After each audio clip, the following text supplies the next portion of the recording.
صلوا عليه وسلموا تسليما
فضل کے،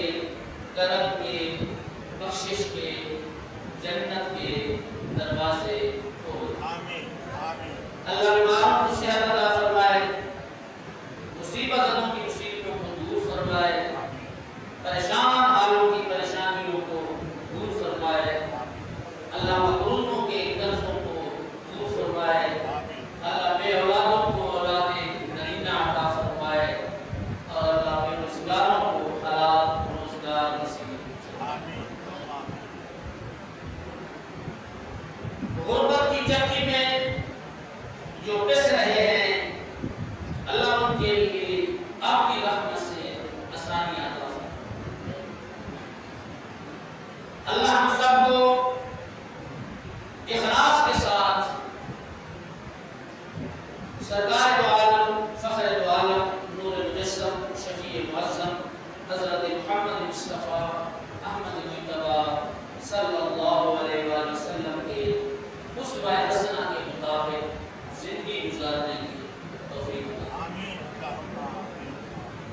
یقیناً پاکستان میں اور پوری دنیا میں ایک وحشی بحران کا طوفان بدتمیزی مچا ہوا ہے۔ غربت اور افلاس نے ڈیرے ڈالے ہوئے ہیں، ہر بندہ پریشان نظر آتا ہے، کاروبار نہیں، پیسہ نہیں، ہر چیز کی قلت کا ہر بندہ رونا روتا ہے۔ آج میں نے مناسب سمجھا ہے کہ میں اپنے پیارے حبیب، اللہ کے پیارے نبی، سارے جہانوں کے سردار، ذرا بولو نا سبحان اللہ، سارے جہانوں کے سردار، اور جس کی خاطر اللہ سبحانہ و تعالیٰ نے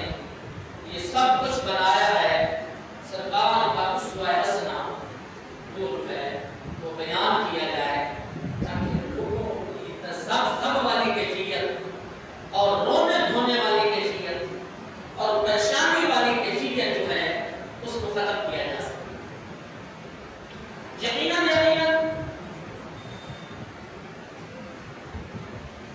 جو آج بھی حضور کے سچے عاشق ہیں، نام لے والے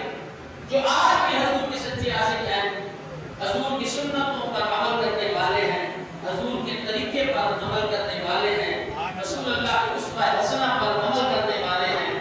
یقین مانیں آج بھی وہ مطمئن اور اطمینان والی زندگی گزار رہے ہیں۔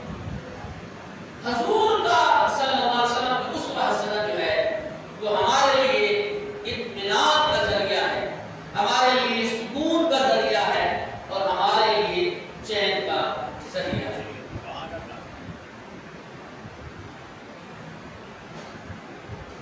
کافی طبیعت بوجھل ہوتی ہے، کبھی واقعہ ہو جاتا ہے، ڈالر کی قیمت بڑھ گئی، کبھی واقعہ ہوتا ہے سونے کی قیمت بڑھ گئی، کبھی واقعہ ہوتا ہے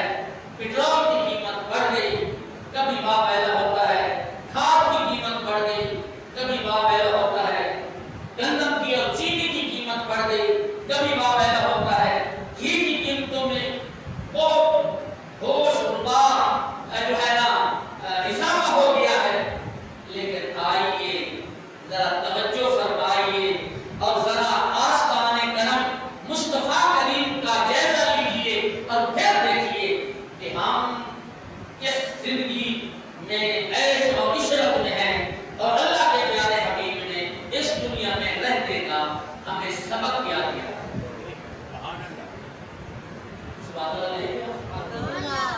تھوڑی آواز سے کہتے ہیں، ذرا مشکل تقریر شروع کر لی ہے۔ آپ بھی چاہتے ہیں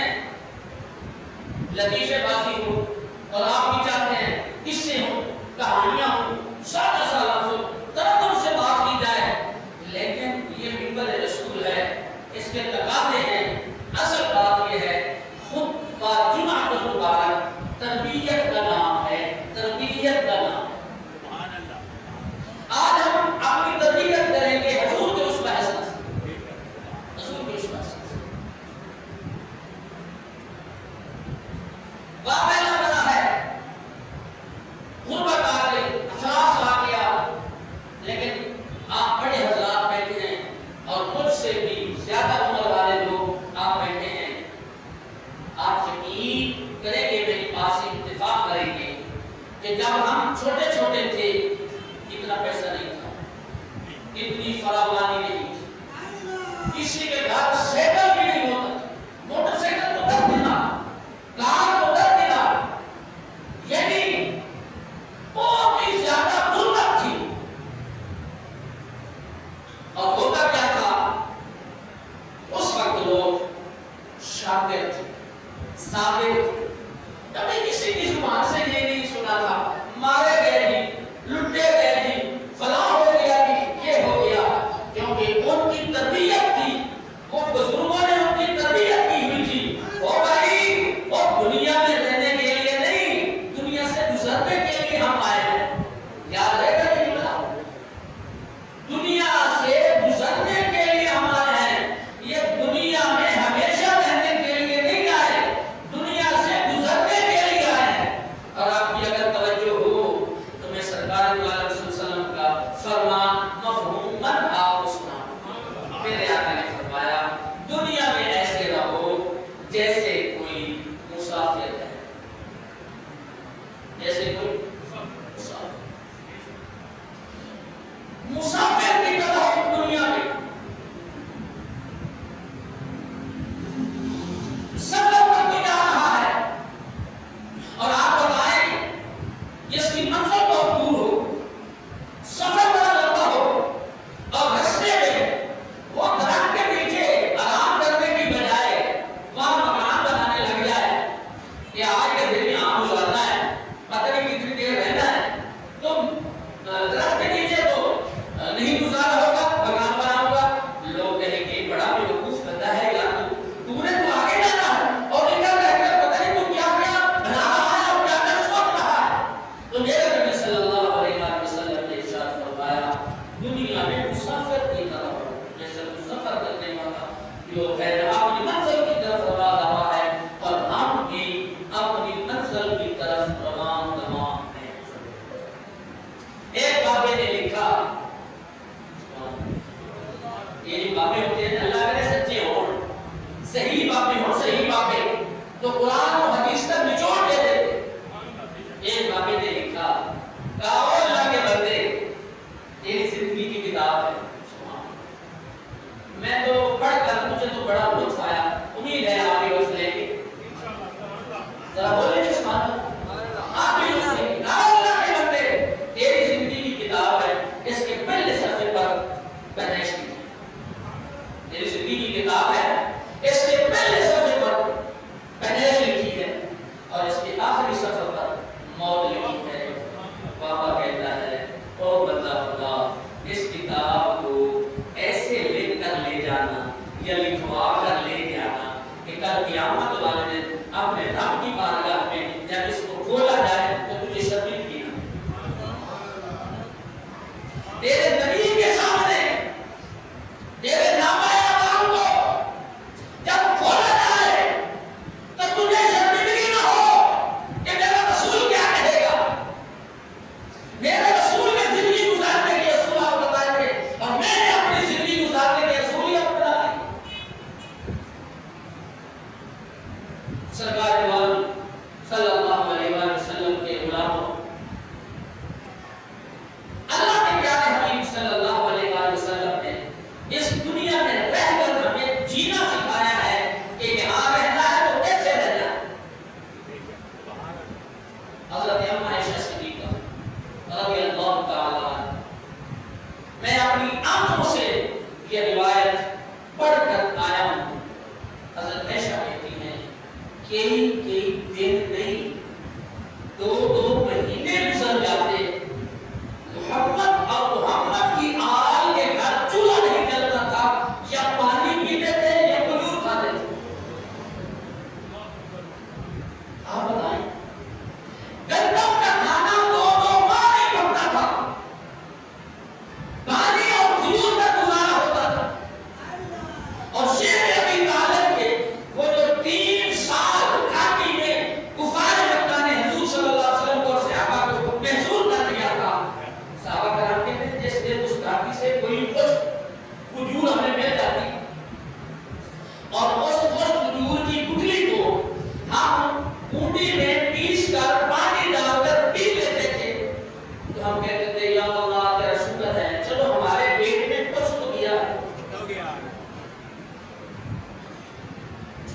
ہم صبح کھانا کھاتے ہیں، دوپہر کو کھانا کھاتے ہیں، شام کو کھانا کھاتے ہیں، 2-4 مرتبہ چائے بھی پی لیتے ہیں، فروٹ وغیرہ بھی اچھے طریقے سے ہضم کر جاتے ہیں، کہیں کسی کے گھر جائے وہاں سے بھی کچھ نہ کچھ کھانے کو مل جاتا ہے۔ ہم عائشہ صدیقہ کہتی ہیں ہاں کبھی کبھی جب صحابہ کرام دیکھتے کہ اللہ کے پیارے حبیب کے گھر میں فاقہ چل رہا ہے تو کبھی کبھی ہدیے کے طور پر وہ ہمارے گھروں میں گوشت بھیج دیتے تھے۔ توجہ ہے کہ سرکار کے گھر میں چولہا نہیں جل رہا، ہدیے کا گوشت ہمارے گھر میں بھیج دیتے تھے۔ اتنے فقر اور فاقہ میں اللہ کے پیارے نبی صلی اللہ علیہ وسلم نے زندگی گزاری ہے اور حضور کے صحابہ نے گزاری ہے۔ ایک دن بھی نہ رسول اللہ کی زبان پر شکوہ آیا ہے، نہ حضور کے تربیت یافتہ صحابہ اور آپ کے منہ پر شکوہ آیا ہے کہ آپ اٹھتے گئے بھی، آپ مارے گئے بھی، آپ غربت بڑی ہے، مہنگائی بڑی ہے، اور آج ہمارے ملک کا یہ ہو گیا ہے ہر روز ہر سیاسی جماعت جلسے کر رہی ہے اور کروڑوں کا خرچہ کر رہی ہے، کروڑوں روپے خرچہ کر رہی ہے۔ میں سیاسی نہیں ہوں لیکن میں سیاست سے بیزار بھی نہیں ہوں۔ میں چاہتا ہوں کہ سیاست ایسی ہو جیسے مدینہ شریف اللہ کے پیارے حبیب نے مسجد نبوی میں بیٹھ کر اس سیاست کی بنیاد رکھی۔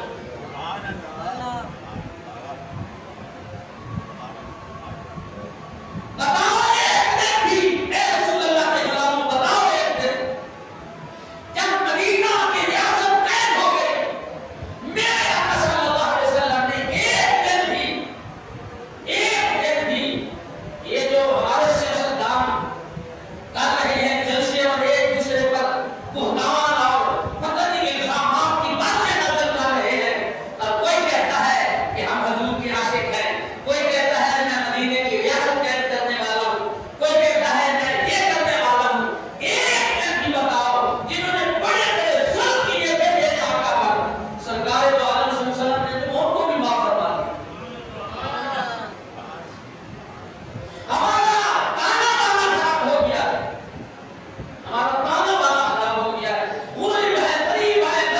غریب ہے، سرکار گھر آتے ہیں بچوں سے سننا، میرے آقا گھر تشریف لاتے ہیں، فرماتے ہیں کچھ کھانے کو ہے؟ یا رسول اللہ صلی اللہ علیہ وسلم ہاں روٹی ہے۔ آپ نے فرمایا کوئی سالن؟ سن رہے ہیں آپ سارے حضرات میری باتیں نہیں سن رہے، کوئی سالن ہے؟ تو جواب آتا ہے کہ اللہ کے رسول سالن نہیں ہے۔ تو کریم پوچھتے ہیں گھر میں سرکہ بنا ہے؟ حاجی صاحب گھر میں سرکہ ہے؟ تو جواب آتا ہے جی یا رسول اللہ صلی اللہ علیہ وسلم سرکہ تو موجود ہے۔ کریم فرماتے ہیں لاؤ سے، سرکہ تو بہترین سالن ہے۔ ہم غریب ہیں، آپ نہیں بنائیں گے، ہم غریب ہیں، ہفتے میں 3 دفعہ گوشت ضرور پکائیں گے، یہ ہماری غربت کا حال ہے۔ لیکن آؤ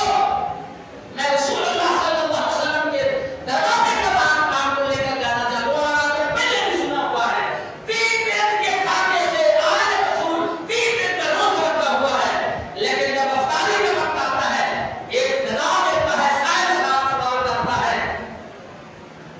وَيُطْعِمُونَ الطَّعَامَ عَلَىٰ حُبِّهِ مِسْكِينًا وَيَتِيمًا وَأَسِيرًا، اور کھانا کھلاتے ہوئے يُطْعِمُونَ الطَّعَامَ عَلَىٰ حُبِّهِ، اللہ کی محبت، مسکینہ مسکین کو مسکین ہوں، بھوکا ہوں،